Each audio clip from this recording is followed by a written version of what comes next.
Bonjour à tous, donc une vidéo toute simple pour vous montrer comment il est facile de perdre des points bêtement lors d'une évaluation, alors que le résultat est bon et que vous avez très bien compris l'exercice. Donc je me situe à la place d'un élève qui justement est dans ce cadre-là.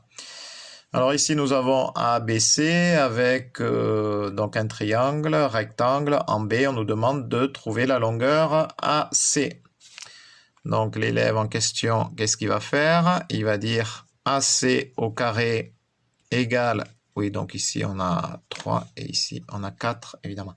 Donc égale 3 au carré plus 4 au carré. Donc AC au carré égale 9 plus 16. AC au carré égale 25. AC est donc égal à racine carrée de 25 égale 5. Voilà. La réponse est juste.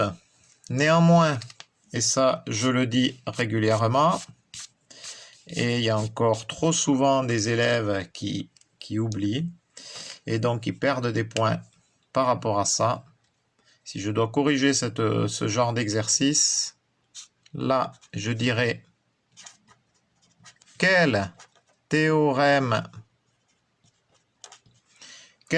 utilises-tu et dans quel cadre tu te situes pour utiliser cette formule. Donc, très important,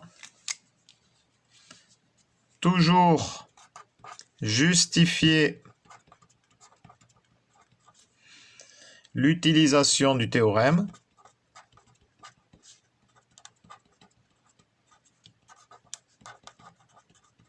C'est ce que je disais, dans quel cadre tu te situes.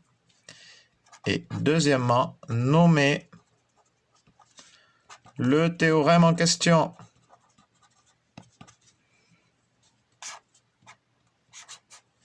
Ne pas oublier ce genre d'oubli qui fait perdre des points lors d'une évaluation.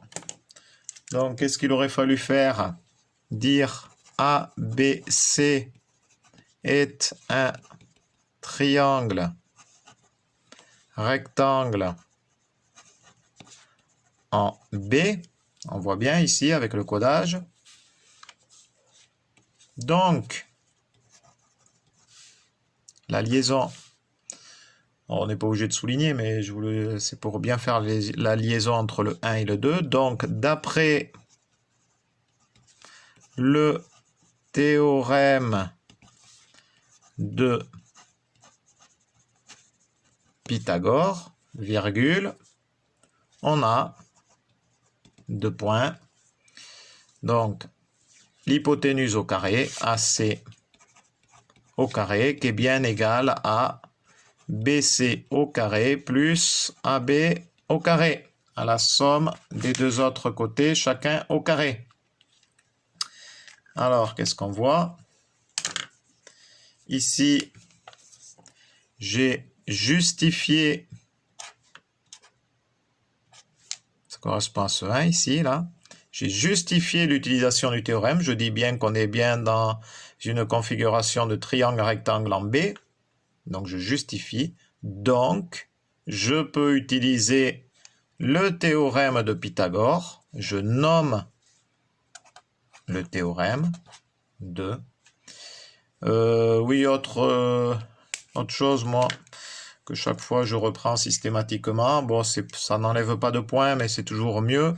Pythagore, donc, c'est un grec de l'Antiquité. Donc, s'il vous plaît, un P majuscule ici, là. Voilà, c'est un nom propre. Voilà, donc surtout ne pas oublier de justifier l'utilisation du théorème et de nommer ce théorème, parce que même si vous avez juste à l'exercice, c'est sûr et évident, vous n'aurez pas tous les points. Ce qui serait, reconnaissez-le, bien dommage. Voilà, c'était le conseil du jour. Adi chat.